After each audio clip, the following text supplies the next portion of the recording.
such an emphasis throughout your works with elements of the individual and how you just talk about theater.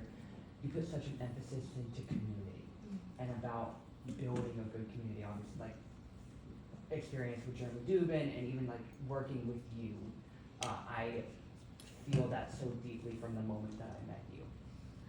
As you continue to move forward, and I love what you're doing with Cincy Changelings, going for nonprofit status, how will you continue to use that emphasis on community in whatever you do?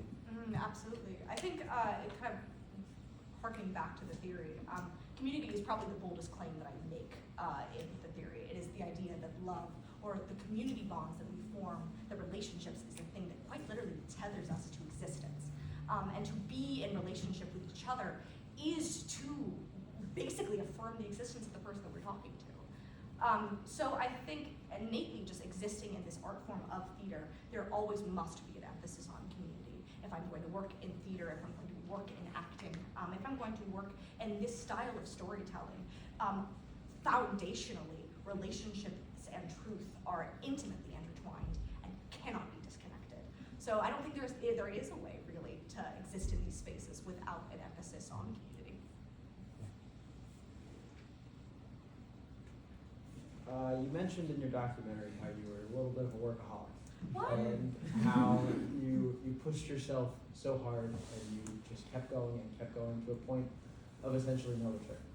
What is something that you are grateful for that you took a moment to stop and reflect on? Oh, that's a really, really good question, Owen.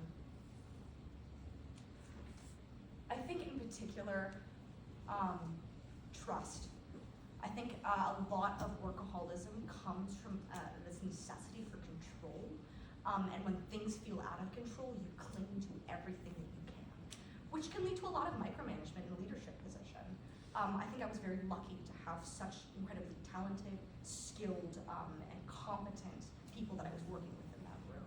And I think oftentimes when I knew that I needed to take a step back and rest, that I could remind myself, I have good people that I can rely on to get this done, who will probably bring us perspective in it that I would have failed in by giving up and relinquishing that kind of control. So trust in your community. You talked about how Katya was very similar to yourself, and in Rabbit Hole, how Becca you held like very close to your heart. How do you separate yourself from the character and not bring the character home with you? For me, it was very much, Angelique Archer taught me an exercise and kind of a lot of tenets about being able to separate yourself from those characters. Becca was hard. Becca, I hadn't really understood how to differentiate myself from the experiences and feelings I was having. I remember I was a tiny little sophomore and I had come home to the Village Apartments and I was cooking up pot stickers and I burst into tears saying that I missed my son. And I had to take a step back and be like, Erin, you don't have a son. So I think ultimately it is being able to demarcate spaces and allow yourself to understand that you having the capacity for something does not mean that that capacity is you. We are playing pretend in the grandest of terms. We are playing pretend with truth, which it can sound very antithetical, but ultimately what we're doing is we're using empathy radicalized. We are putting ourselves not in just the shoes of someone else, but in their thoughts, in their body, and we become a vessel of that. So knowing, I think, where you start and where the character starts was very big for me. And not taking thoughts of the character home with me, leaving them in the rehearsal room. You can think about the character in abstract, but until you're actually acting, don't be thinking like your character.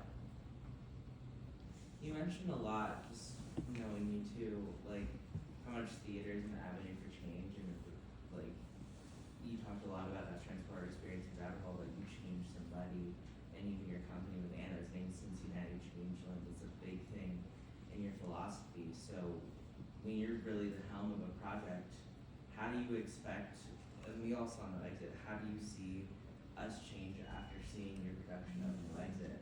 How do you want us to change? How did you take action to really empower your audience to go out and change after they saw your work? That's a great question. I think in particular, challenge people to live. I think we live live in a scary world. We live in a world that feels like it's constantly pushing us down, that it feels like we can't succeed. It feels like all of the cards are stacked against us, but living is a transformative act of rebellion. Simply to enjoy life, to love life, to find connection within life. To be isolatory is to disconnect yourself from the land of the living. It is why Garson, Estelle, and Inez are in hell, is because they never truly connect or see each other. But we're not. We can connect with each other. We can see each other. And thus we can make a difference in doing so. Any other questions? To kind of jump off that idea, clearly throughout your 4 years you've had very formative moments that have changed you yourself. So kind of what does the hopeful future look like in your life that you hope to change you as a performer, director, artisan? I think the biggest thing is that I hope to always be learning. I don't think I'll ever grow out of being a student, because I think it's this desire for knowledge, for wisdom, and this for kindness, is always something that requires an ability to adapt, grow, and change. People are different, and isn't that wonderful? And can't we grow to meet people where they're at in every capacity and facet that we can? What an exciting challenge. So that is how I hope to grow and change.